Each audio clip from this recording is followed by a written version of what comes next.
Butter, toned milk. நான் toned milk எடுத்திருக்கேன். உங்களுக்கு வெறும் பால் வேணும்னாலும் வெறும் பாலும் எடுத்துக்கலாம். ஃப்ளேக்ஸ், மிக்ஸ்டு ஹர்ப்ஸ், 2 குடமிளகாய், மைதா, 3 தக்காளி எடுத்திருக்கேன், உப்பு. ஸோ வாங்க எப்படி செய்யணும்னு பார்க்கலாம். இப்போ நம்ம பாஸ்தாவை பாயில் பண்ணிடலாம். தண்ணி நல்லா சூடாயிடுச்சு. ஸோ நம்ம இந்த பாஸ்தா நான் வாஷ் பண்ணி வச்சிருக்கேன். நம்ம கேஸ் கன்சியூமிங், டைம் கன்சியூமிங்லாம் நம்ம பார்த்து நம்ம இந்த தக்காளியும் இதுலேயே வச்சிடலாம். ஸோ நம்ம ஒட்டாமல் இருக்கிறதுக்கு ஆயிலிவ் ஆயில் உப்பு போட்டுக்கலாம். அப்போதான் உப்போட டேஸ்ட் நம்ம பாஸ்தாவில் இறங்கும்.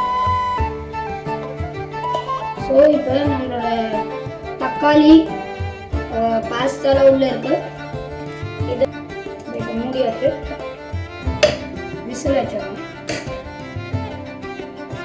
அதுக்குள்ள நம்மளோட க்ரீமை செஞ்சிடலாம். ஒரே ஒரு விசில் போதும். ஒரு விசில் அந்த வாட்டி நம்ம ஆஃப் பண்ணிடணும். அந்த சைடில் நம்ம அடுப்பு பற்றியாச்சு.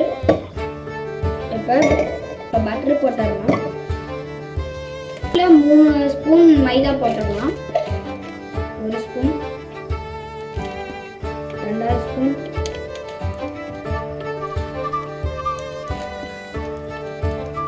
3 ஸ்பூன். 3 ஸ்பூன் மைதா போட்டாச்சு. ஸோ இன்னும் கொஞ்சம் விடணும். இப்போ பால் ஊற்றிடலாம். கெட்டியாகக்கூடாது, நம்ம அதை பார்த்துக்கணும். அதோட இப்போ கொஞ்சம் உப்பு போட்டுடலாம்.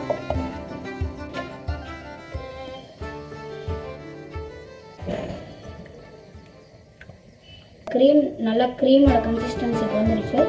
இதை இப்போ நம்ம எடுத்து பவுலில் வச்சிடலாம். இப்போ நம்ம ரெட் சாஸ் செய்ய ஆரம்பிக்கலாம். ஆலிவ் ஆயில் தேவை. ஸோ இந்த இடத்துல சூடாகட்டும். ஸோ இப்போ நம்ம கார்லிக் போட்டுடலாம். நல்லா கோல்டன் ப்ரௌன் கலரில் ஆகணும். ப்ரௌன் கலரில் வந்துருச்சு. இப்போ நம்ம கேப்சிகம் போட்டுடலாம்.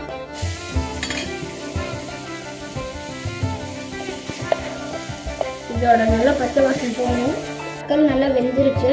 இப்போ நம்ம இதோட தோல் எடுத்து அரைச்சிடலாம். வாங்க. பாஸ்தாவும் வெந்துருச்சு. நம்ம தக்காளி அரைச்சாச்சு. இப்போ தக்காளியை போட்டுருவோம். நல்லா மிக்ஸ் பண்ணணும். ஃப்ளேக்ஸ் போடணும். 2 டேபிள் ஸ்பூன் ஆரிகனோ போட்டுக்கலாம்.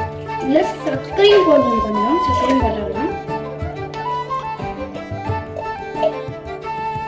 இப்போ நம்மளோட ரெட் சாஸ் ரெடி ஆகிட்டு இருக்கு. உப்பும் போட்டுடலாம்.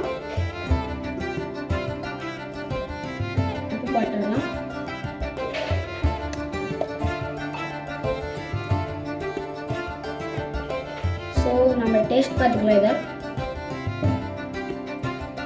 நல்லா இருக்கு. இது கொஞ்சம் எண்ணெய் வெளியில் கொஞ்சம் வரும். ஸோ அப்போ நம்ம ஆஃப் பண்ணிடணும். இப்போ நம்ம இதெல்லாம் பாருங்கள். இப்போ எண்ணெய் வர ஆரம்பிச்சிடுச்சு வெளியில்.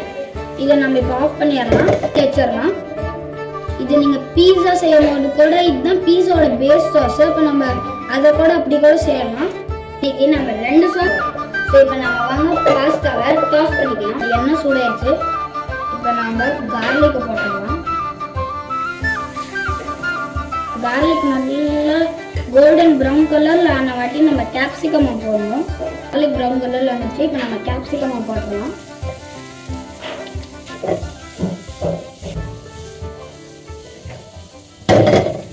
இப்போ நம்மளோட கேப்சிகமும் கார்லிக்கும் நல்லா வெந்துருச்சு.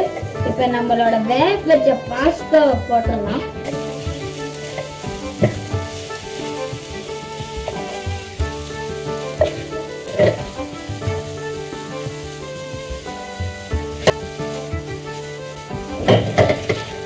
வெறும் பாஸ்தாக்கான சால்ட் போட்டுடலாம்.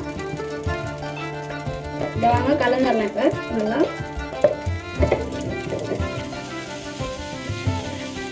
ஆஃப் பண்ணி வச்சுப்பேன். பாஸ்தாவை இந்த வடசட்டியில் போட்டுடலாம்.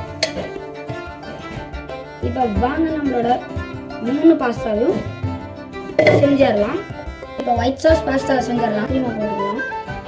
கொஞ்சம் ஒயிட் க்ரீம் எடுத்து வச்சுக்கோங்க, அப்போ தான் நம்மளோட பிங்க் பாஸ்தாக்கு இருக்கும். கொஞ்சோண்டு பாஸ்தா போட்டுக்கலாம்.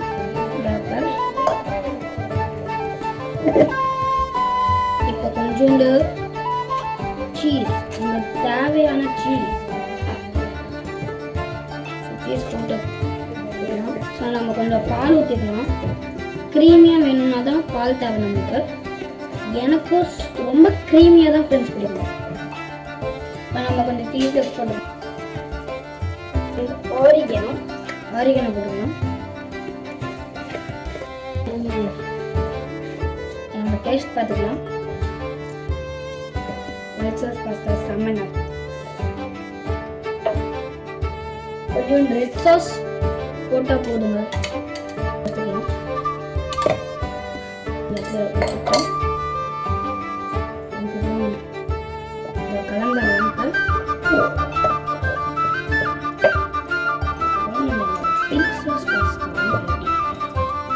பிங்க் சாஸ் பாஸ்தா ரெடி ஆயிடுச்சு. நல்லா கலந்துக்கோங்க. என்னோட பிங்க் சாஸ் பாஸ்தா எவ்வளோ ஈஸியாக நம்ம டக்குன்னு செஞ்சு முடிச்சிட்டோம் பாருங்க. ரொம்ப ஈஸி. இப்போ டேஸ்ட் பார்த்துக்கலாம். சூப்பராக இருக்கு, செம்ம டேஸ்ட்டு. ஸோ இப்போ இதை பிளேட்டிங் பண்ணிடலாம். ரெட் சாஸை போட்டுடலாம். இப்போ நம்ம பாஸ்தா போட்டுடலாம்.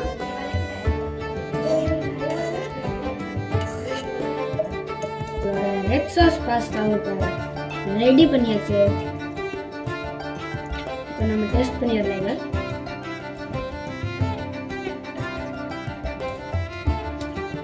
வேற மாதிரி இருக்குங்க, செம்மையா. White sauce pasta ready, red sauce pasta and pink பாஸ்தாவும் ரெடி ஆயிடுச்சு. ஸோ நம்ம 3 பாஸ்தாவும் ரெடி. இப்போ வாங்க நம்ம டேஸ்ட் பண்ணி கூப்பிடலாம். வாங்க டேஸ்ட் பார்த்துக்கலாம்.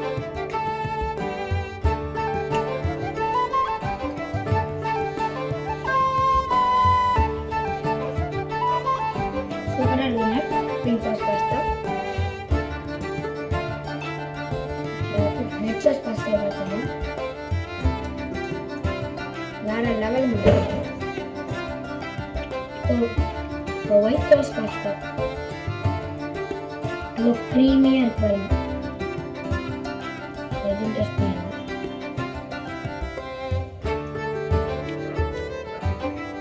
வேற லெவல். இந்த வீடியோ லைக் பண்ணுங்க, ஷேர் பண்ணுங்க, சப்ஸ்கிரைப் பண்ணுங்க.